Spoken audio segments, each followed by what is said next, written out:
বাবা ভোলানাথ যেমন সংহার কর্তা, বাবার দ্বিতীয় কলেবার হচ্ছে দুর্বাসা, সতী অনুসুয়ার সন্তান। সেই যে ব্রহ্মা বিষ্ণু মহেশ্বরকে অনুসুয়া মা বেঁধে রেখেছিল না, তারপরে তো তিন দেব অনুসুয়ার পুত্র সন্তান হয়ে দ্বিতীয় কলেবরে এসেছিল, আর বাবা ভোলানাথ দুর্বাসা হয়ে অনুসুয়ার ঘরে এসেছিল। আজকে সেই দুর্বাসা এমনিতে তো রাগী, অনুসুয়া হরিবল দ্রৌপদী আর পঞ্চ পাণ্ডব তো ভয়ে থরথর করে কাঁপছে, বলেই দুর্বাসা স্নানে চলে গেছে। স্নান করে এলেই ওদের প্রসাদ দিতে হবে, যা কিছু একটু অন্ন ব্যঞ্জন করলেই হবে। পরীক্ষা করতে গেছে দুর্বাসা, কিন্তু মা আপনারা ধরতে না পারেন, আমরা ধরতে না পারি। আর যেই না পাথরটা দ্বিখণ্ডিত করা, সঙ্গে সঙ্গে পাথরের ভিতর থেকে ছোট ছোট পিঁপড়ে বার হচ্ছে। তা ভগবান হেসে বলছে, নারদ কিছু বুঝলে? বলে ঠাকুর তোমার মাথা ঠিক আছে তো? আমি তোমার কাছে জানতে চাইলাম তোমাকে অন্তর্যামী কেন বলে, আর তুমি বললে নারদ রূপ দাও, তুমি ওর ভিতরে কি আছো গুড়িয়ে আনো, আবার এখানে আনতে বলছে ভেঙে দাও, আমি কিছু বুঝতে পারছি না। নারদ পাথরটা ছিল কোথায়? তাহলে কেন ঠাকুর জলের তলায়, আর জল থেকে যখন নিয়ে এলে এখানে যখন ভাঙলে তুমি কি জানতে এই ভিতরে ছোট ছোট পিঁপড়ে বাসা বেঁধে আছে? বলে না, আমি কি করে জানবো? বলে নারদ ওই জলের তলায় পাথরে ছিল, পাথরের ভিতরে পিঁপড়ে বাসা বেঁধেছিল। ওদের আহারের ব্যবস্থা জগতে কেউ করে না, ওদের আহারের ব্যবস্থা আমাকে নিত্য করে দিতে হয়। আর এই জগৎ সংসারে প্রত্যেকের অন্তরের কথাই আমি বুঝি, আমি জানি। নারদ এইবার বুঝলে তো? সবার অন্তরের কথা আমি জানি বলে আমি হলাম জগতে অন্তর্যামী। ও এইবার বুঝাচ্ছি প্রভু। তা ভগবান অন্তর্যামী সখী দ্রৌপদীর কাছে এসেছে। সখী পরে তোমার কথা শুনবো, আগে আমার খেতে দাও, বড্ড পেটটা জ্বলছে। শেষে বিরক্ত হয়ে দ্রৌপদী বলছে, সখা আমার কথা শুনবে তো? আমার কথা না শুনে তুমি বলেই যাচ্ছ শুধু। আচ্ছা ঠিক আছে, আমি এবার শুনবো, বলো কি হয়েছে। সখা হে, তুমি যে আমার ঘরে আজ সেবার কথা বলছো, কিন্তু সূর্যদেব যে অক্ষয় পাত্র দিয়েছিল আজকে আমি প্রসাদে পেয়ে নিয়েছি, কিছু তো নেই, আমি তোমাকে কি দেব? আর তুমি জানো আজকের আমার ঘরে দুর্বাসা হাজার শিষ্য এসেছে, তাদেরকে প্রসাদ দিতে হবে, কিচ্ছু নেই ঘরে, আমি দেব কি করে? ভগবান বাবা দুর্বাসার কথাটা শুনছে না। ভগবান বলছে, দ্রৌপদী আজকের কিসে করে প্রসাদ পেয়েছো? বলে সখা কলা পাতা জুটেছিল আজকে। আচ্ছা তোমার ওই এঁঠো পাতাটা কোথায় ফেলেছো? বলে কি হবে সখা? বলে বলো না, তারপরে বলছি। এইবারে যেই না দ্রৌপদী দেখিয়ে দিল কলা পাতা ফেলে দিয়েছে, যেমন নর্দমায় আমরা ফেলে দিই, ভগবান ইঙ্গিত করে বললেন, সখী গো ওই কলা পাতা থেকে ভালো করে গিয়ে দেখো ওই পাতাতে কি কিছু প্রসাদ লেগে নেই। দ্রৌপদী অবাক হয়ে গেল, সখা তুমি এটা কি বলছো? আমি পাতা নর্দমায় ফেলে দিয়েছি আর তুমি ওখান থেকে গুড়িয়ে পাবে? বলে সখী গো তাই গৌর প্রেমানন্দে হরি বল হরি বল হরি বল হরি বল। এটা আমি বলছি না বাবা, আমার ভগবান দ্রৌপদীকে বলছে, দ্রৌপদী ওই একবার কলা পাতা থেকে তোমার উচ্ছিষ্ট প্রসাদ একটু নাও। ভগবান গিয়ে খুঁজে খুঁজে দেখলো একটা অন্য একটা শাকের কণা থালাতে লেগে আছে। আমার ভগবান ওই কলা পাতা থেকে দ্রৌপদীর ওই মুখের থুতু লালা লেগে থাকা, ওই যে একটা অন্য আর শাকের কণা লেগেছিল, ভগবান মহাপ্রসাদে জ্ঞানে যেই না একেবারে বদনে দিল, আর ভগবান ওই একটা অন্য আর একটা শাকের কণা সেবা করে আর ঢেকে তুলেছে। কত চতুরের চূড়ামণি দেখো। আর যেই না ঢেকুরটা তুলেছে ওদিকে দুর্বাসায় আর হাতটা শিষ্য স্নান করেছে। আর স্নান করে বাবা যেই না পাটা তীরে দিয়েছে আর ওদিকে কৃষ্ণের ঢেকুরে এদের সব কটার পেট একেবারে ভরে গেছে। মানে এমন পেট ভরেছে না আর মানে নড়াচড়া করতে পারছে না। দেখবেন না মাঝে মাঝে খুব চাপাচাপি খাওয়া হয়ে যায়। আর যেদিন খুব চাপাচাপি খাওয়া হয় কি মনে হয় মানে আর ওখান থেকে উঠবো না, এবার একটু বিছানা করে দিলে ওইখানে শুয়ে পড়বো। মানে একেবারে গলা পর্যন্ত মানে হা করলে যেন দেখা যাবে এইরকম যদি কেউ খায়। আর ভগবান এমন ঢেকুর তুলেছে দুর্বাসার হাজার শিষ্যর একেবারে গলা পর্যন্ত। মানে তুমি যদি রাজভোগ এনে দাও তথাপিও বাবা সেবা করতে পারবে না। এবার সব কাজ কমপ্লিট করে ভগবান ভীমকে ডেকেছে, ভীম যাও তুমি গিয়ে দুর্বাসা হাজার শিষ্যকে বলো যে আমাদের খাবার দাবার একেবারে প্রসাদে রেডি হয়ে গেছে, তারা যেন প্রসাদ পেয়ে যায়। আর যেই না বলেছে প্রসাদ পেয়ে যায়, ভীম বলছে মাধব এত বড় মিথ্যা, মিথ্যা কথা বলা যায় কিন্তু এটা যে একেবারে ডাহা মিথ্যা কথা। মানে আমার বাসন কোসন নেই, উনান নেই, জ্বালানি নেই, কিচ্ছু নেই, তো আমি কি করে আমি এত বড় মিথ্যাটা বলবো? আর এসে যদি দেখে কিচ্ছু হয়নি আর যদি রেগে যায়? ভগবান বলছে আমার পরে ভরসা নেই বুঝি, আমি যেটা বলছি তুমি গিয়ে বলো রান্না বান্না কমপ্লিট, এসে যেন প্রসাদ পেয়ে যায়। মাধব এত বড় মিথ্যা আমি বলতে পারি? আবার বলেন ওই যে একটা কথা জানবে, পৃথিবীর সব থেকে বড় মিথ্যাবাদী একজন, ওই যে বাঁশিটা ধরে আছে, সব থেকে বড় মিথ্যাবাদী। দেখেন চাল ডাল নেই, হাঁড়ি কড়া উনান কিচ্ছু নেই, রান্নাই হয়নি, বলে দুর্বাসা গিয়ে বলো রান্না বান্না হয়ে গেছে, এসে যেন প্রসাদ পায়।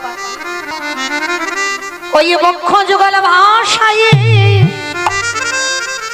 কাঁদিয়ারে বলে হৃদয়ময়, একবার বলে দাও কি বলবে? তুমি গিয়ে বলো যেন সেবা করে যায়। এইবার ভীম ধীরে ধীরে যায়। আরে যেই না ধীরে ধীরে গিয়ে দুর্বাসা তারা হাজার শিষ্য শয়নে আছে আর এত খাবার খেয়েছে বাবা, মানে পেট আর নড়তে চড়তে পারছে না। এইবার ভীম গিয়ে করজোর করে বলছে হে মুনিবর, কৃপা করে আমার বাড়িতে প্রসাদ পাবেন বলেছিলেন, কৃপা করে যদি প্রসাদটা পেয়ে নেন। যেই না বলেছে প্রসাদটা যদি পেয়ে নেন, সঙ্গে সঙ্গে দুর্বাসার হাজার শিষ্য করজোর করে বলছে অসম্ভব।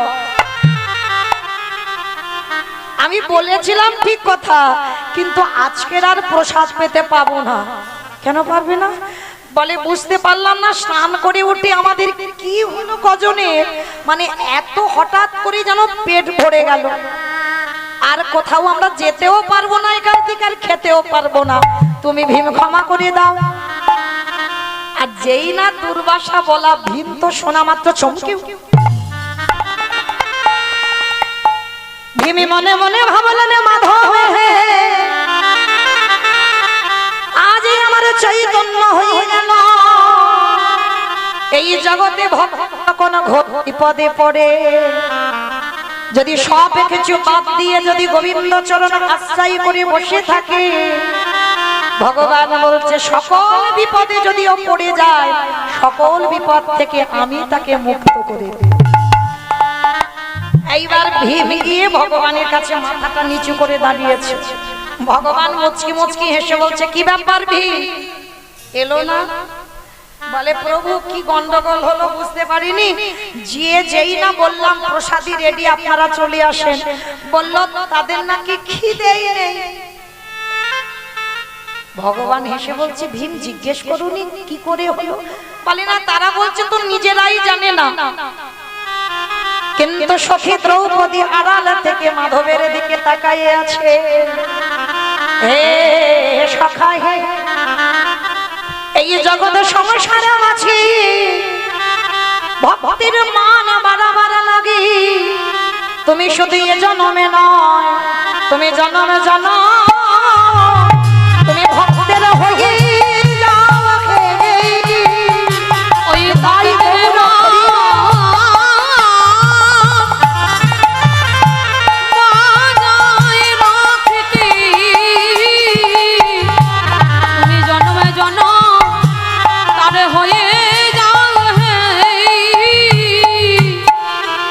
ভগবান দ্রৌপদীর মাথায় হাত দিয়ে বলছে, সখী হে, তুমি ডাকবে আর আমি আসবো না, এটা কি হয়? আমি জানতাম দুর্বাসা তোমার সঙ্গে ছলনা করবে, তাই তো আজকের আসে আমাকেও এই ছলনাটা করতে হলো। তাহলে মা কি বুঝলাম? আজকের এই অক্ষয় তৃতীয়াতে এই অক্ষয় পাত্রটা দ্রৌপদীকে দিয়েছিল সূর্যদেব। এই অক্ষয় তৃতীয়ায় মহাভারত, যেটা বাবা মহাভারত পাঠ করলে বা শ্রবণ করলে সমাজ শিক্ষা পায়, সেই মহাভারত আজকের দিনে বাবা রচনা শুরু হয়েছিল। রচনা করেছিলেন বেদব্যাস, আর লিখেছিল কে? দুর্গার বড় ছেলে গণেশ। আজকে তিথিতে বাবা যেখানে ডুব দিলে আমরা সকল পাপ থেকে মুক্তি পেয়ে যাই, পতিত পাবনী গঙ্গা। হ্যাঁ, ওই যে ভগীরথ এনেছিল বাবা গঙ্গা সাগর, সগর রাজার 60,000 পুত্রকে উদ্ধার করবার জন্য পতিত পাবনী গঙ্গাকে আহ্বান করে আনলো আমার ভগীরথ। তাহলে আজকে তিথিতে বাবা জগন্নাথ ধামে যারা যাবেন রথযাত্রায়, আজকে তিথিতে ওই জগন্নাথের রথের কাঠ তৈরি প্রথম আজকে থেকে শুরু হয়। হ্যাঁ, মানে ভরি ভরি প্রমাণ। সমুদ্র মন্থনে বাবা কুবেরের সেই ধন সম্পদ মা লক্ষ্মী আজকে তিথিতে উঠেছিল। ওই জন্য যাদের যাদের ঘরে লক্ষ্মী প্রতিষ্ঠা করা আছে, আজকের একটু লক্ষ্মী প্রতিমাকে পূজা করতে হয়, লক্ষ্মী নারায়ণ পূজা করতে হয়। হ্যাঁ, কি মায়েরা আজকের একটু পূজা অর্চনা করেছো তো? করেছো? বাহ। ওই যে বললাম আজকে যা যা কিছু করবি সবটাই অক্ষয় থেকে যাবে। কেহ বলে পুরাবে রাবণ বধিলা, কেহ বলে পুরাবে আমা উলু কইব মাঠে মাঠে, কেহ বলে পুরাবে রাবণ বধিলা, কেহ বলে পুরাবে আমার গোনারি গোনা গোনা গোনা গোনারি,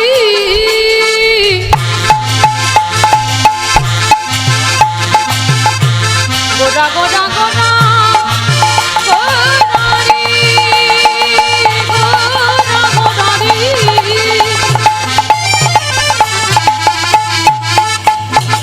নিতাই বাবুর নাম দিয়ে হইল আমাদের গোনা, আমার আমার জানি গোরা।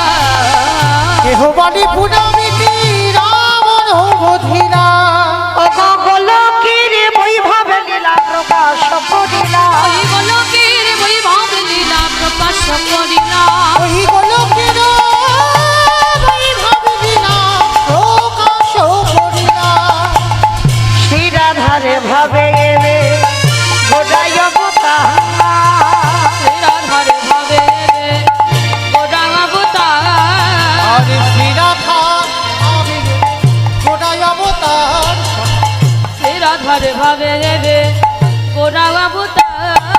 ও হরে কৃষ্ণ নামে গৌর করিলা প্রচার, ওই হরে কৃষ্ণ নামে করিলা প্রচার, ওই হরে কৃষ্ণ নামে গৌরীরা প্রচার।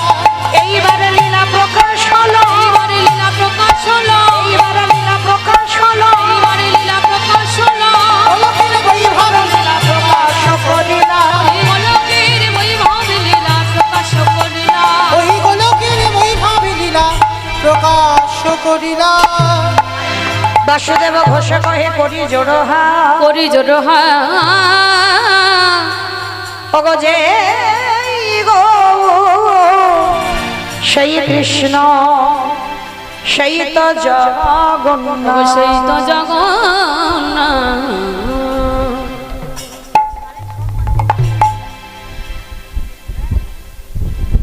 বাসুদেব ঘোষ সে কহে এইবারে লীলা প্রকাশে হলো বাসুদেব। এইবারে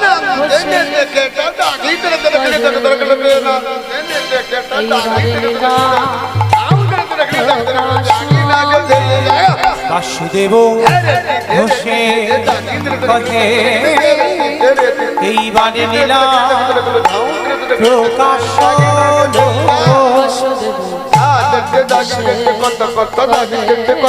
বাসুদেব ঘোষে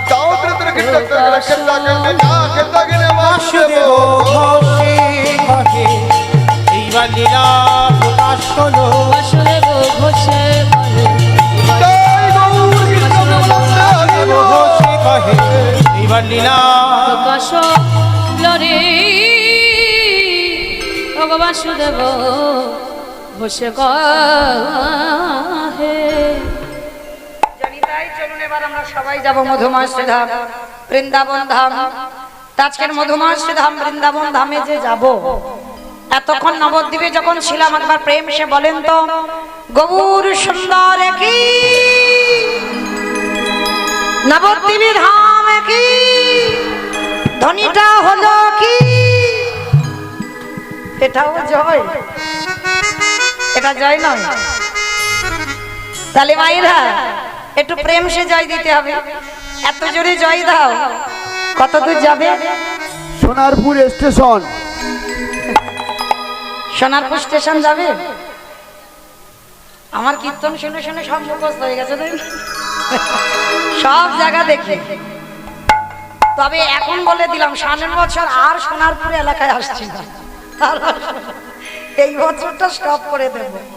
তো যাই হোক, মানে চারিদিকে মানে আর জায়গা ফাঁকা নেই বাবা, প্রত্যেক জায়গায় করে যাচ্ছে কীর্তন, তাই না? সব চেনা ভক্ত আমার, খালি আমার থেকে আপনাদের মুখস্থ বেশি হয়ে যাচ্ছে।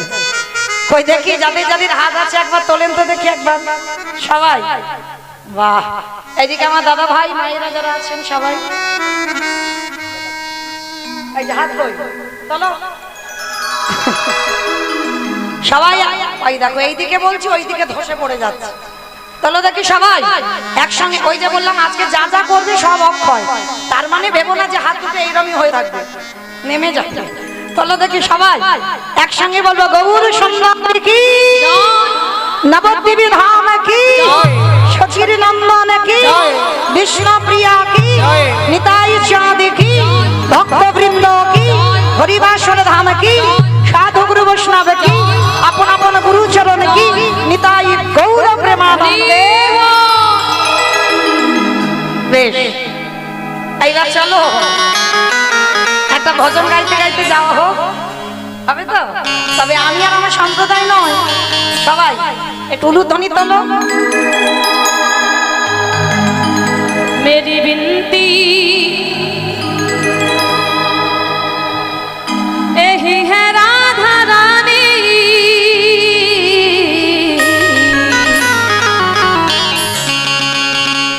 कृपा बरसाए रखना राधा रानी, कृपा बरसाए रखना राधा रानी, कृपा बरसाए रखना रानी, कृपा बरसाए ओ राधा रानी, पावन सही रखना, ओ महारानी, पावन सही रखना, ओ राधा रानी, पावन सही रखना। मुझे तेरा ही सहारा राधा रानी, तुझे ही सहारा राधा रानी, मुझे तेरा ही सहारा राधा रानी, मुझे तेरा ही सहारा महारानी, दीपिकाए रखना कृपा बरसाए रखना राधा रानी, पावन सही रखना। महारानी कृपा। ও মাইনা, আমি আর আমার সম্প্রদায় যাব, আপনারা যাবেন না? যাবেন তো? যারা যারা যাবেন আর একবার মা কালীর দিব্যি আর বলবো না। এই কথা শেষ। ওই দেখি সবাই আমার সঙ্গে হাত দুটো তোলেন, একসঙ্গে করে করো তালি, কেমন সবাই?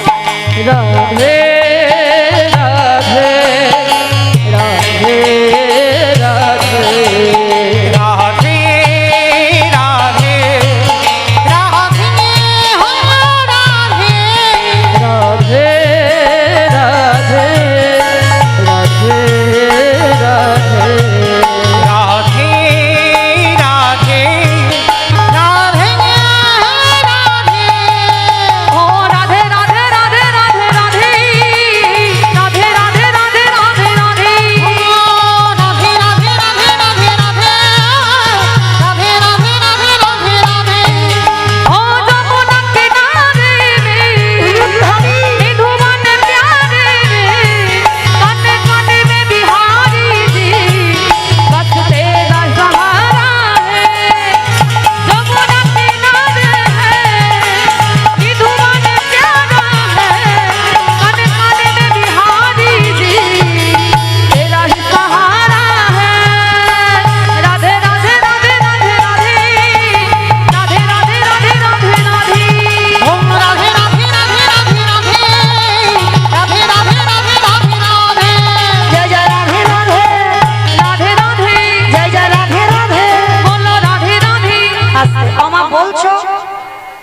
সব মনে মনে মনে মনে বললে কি হবে, জোরে জোরে বলতে হবে তো।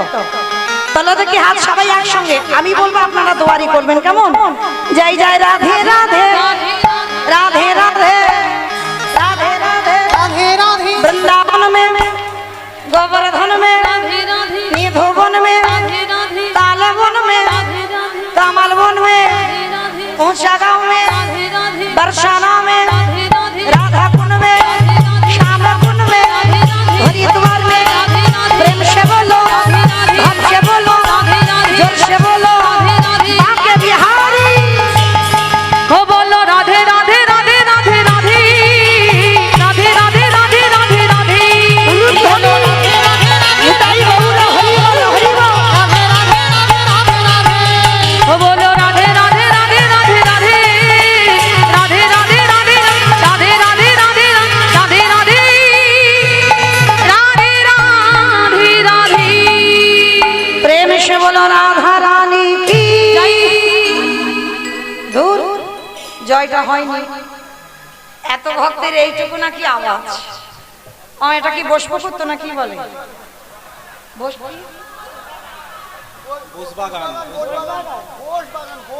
বোস বাগান। আচ্ছা বে, আচ্ছা মা, তোমাদের এখানে শাশুড়ি বৌমাতে ঝগড়া টগড়া হয় না নাকি একটু টামুন টামুন বলে হয় না? হয় না, অল্প অল্প হয়, বলে অল্প অল্প হয়। আচ্ছা ওই অল্প অল্প যখন হয় যে আওয়াজটা বার হয় একবার বের করে দেখা, একটু গলাটা ছেড়ে দাও, কেমন? রাধা রানী কি जय তার মানে ঝগড়া হয়। বৃন্দাবনেশ্বরী কি जय যমুনা মাইয়া কি জয়। নন্দগাঁও কি জয়। মুচাগাঁও কি জয়। বর্ষানাও কি জয়। ভক্তবৃন্দ কি জয়। হরিবাসর ধাম কি জয়। সাধুগুরু বৈষ্ণব কি জয়। আপন আপন গুরুচরণ কি জয়। নিতাই গৌর প্রেমানন্দে। পৌঁছে গেলাম আমরা সবাই বিষয়। তো আজকে আমরা লীলা আস্বাদন করব, একটু রঘুপতি রামচন্দ্রের লীলা। ওই যে বললাম কি গাইব আমার মাথায় আসে না, তো আজকে আমরা আস্বাদন করব রঘুপতি রামচন্দ্রের লীলা। ভক্ত সবরী উদ্ধার, এই সবরী মাই চরিত্র আস্বাদন করলে আমরা বুঝতে পারবো মা। আমরা অনেক ভক্তরা বলি না ভগবানকে আমি যে থালায় খাই সে থালায় ভগবান খাই না, কি মায়েরা বিশ্বাস করেন তো এগুলো? তাহলে এগুলো যদি ঠিক হবে বাবা, যত যত ভক্ত ভগবানের কৃপা পেয়েছে তাকিয়ে দেখেন মুকুন্দ সরকারের ছেলে রঘুনন্দন, বাবা মন্ত্র দিয়ে ডাকে, চিকিৎসক চলে গেল চিকিৎসায়, ছেলে ছোট ছেলে রঘুনন্দনকে বলে গেল বাবা ভোগটা একটু লাগিয়ে দিস। ছেলে বলেছিল বাবা মন্ত্র তো জানি না, বলে মন্ত্রের দরকার হয় না, মন যদি শুদ্ধ হয় ভগবানই সেবা করে। তা রঘুনন্দন জানতো বাবা বোধহয় দেয় আর গোপীনাথ বোধহয় খায়, ও তো জানে না, যেমন কারার ডালা তেমনই থাকে। আর রঘুনন্দন গিয়ে কিভাবে খাওয়ালো গো, কিরে খাবি না? ও বাবা মন্ত্র দেয় বলে খেয়ে যাস, আর আমি মন্ত্র দিচ্ছি না বলে খাচ্ছিস না। তাহলে ভালোবাসতে গেলে ভগবানকে ওইভাবে ভালোবাসো। যেমন বাবা দক্ষিণেশ্বর কালীবাড়ি শ্রী শ্রী রামকৃষ্ণ পরমহংসদেব মানে সাক্ষাতে মা ভবতারিণীর সঙ্গে কথা বলতো, ঠাকুর মার সঙ্গে কথা বলতো। দক্ষিণেশ্বর গঙ্গার পাড়ে পায়খানায় বসেছে, একটা কচি শশা ভেসে যাচ্ছে, ঠাকুর পায়খানা করতে করতে ভাবলো ওই শশাটা যদি আমার মাকে দিতাম না, আমার মা মজা করে খেত। সেই পায়খানা করা অবস্থায় মা সে একেবারে ঝাঁপ দিয়ে শশাটাকে নিয়ে মার মন্দিরে ছুটে গেছে, পায়খানা করে আছে বাবা, এখনো সেদিকে খেয়াল নেই। ভগবানকে ভাসতে গেলে বাবা কোনো কন্ডিশনে ভালোবাসা হয় না। সবরী মার চরিত্র শুনলেই বুঝতে পারবেন। ঠাকুরও যখন ওই শশাটা মার মুখে দিল না, মা আসছে না, খাচ্ছে না। ঠাকুর বলছে ও আমি খাইনি বলে তুই খাসনি, তাহলে আমি খেয়ে দিই। ঠাকুর একটা কামড় দিয়ে মার সামনে ধরেছে, বাক্য খা। একে বলে ভালোবাসা। ভালো করে ভেবে দেখো, তুমি তোমার ছেলেটাকে যেভাবে ভালোবাসো সেইভাবে তো ভালোবাসতে হবে। তুমি তোমার স্বামীকে যেভাবে ভালোবাসো সেইভাবে ভালোবাসতে হবে। সেইভাবেই ভালোবাসলে তবেই ভগবানের কৃপা পাওয়া যাবে। তো আজকের লীলাতে আপনারা বুঝতে পারবেন এই যে মা সবরী চণ্ডাল বলে জন্ম নিয়েছিল। আমরা সমাজ যাকে বলি ছোট জাত, কিন্তু ভগবানকে পেতে গেলে বাবা শুধু ব্রাহ্মণ বংশে জন্ম নিলেই যে ভগবত ভক্তি হবে না। মুচি হয়ে শুচি হয়ে যদি কৃষ্ণ ভজে, শুচি হয়ে মুচি হয় যদি কৃষ্ণ তজে। এই সবরী মায়ের বাবা ছিল হীরা চণ্ডাল আর মা ছিল মাতা মোহিনী।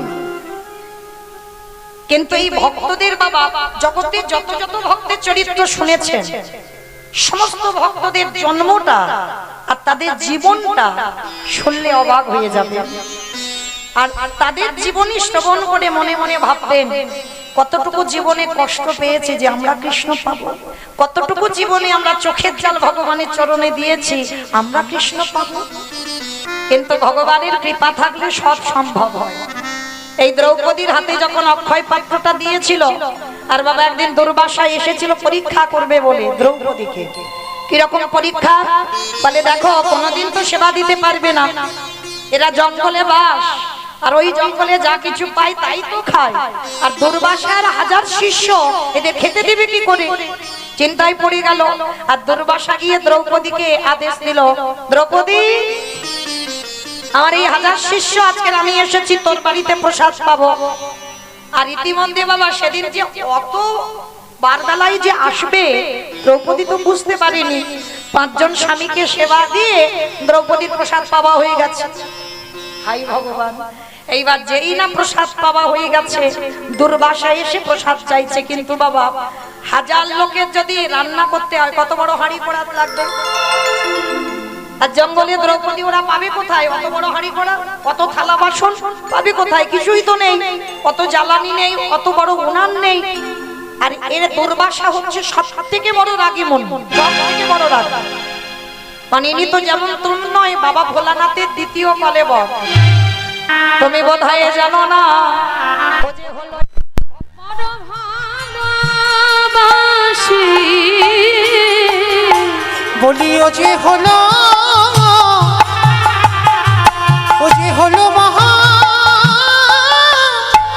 মহাপ্রসাদ। সখী আমি এ যুগে না প্রতি যুগে যুগে ভক্তের মহাপ্রসাদে বড় ভালো শুধু এ যুগে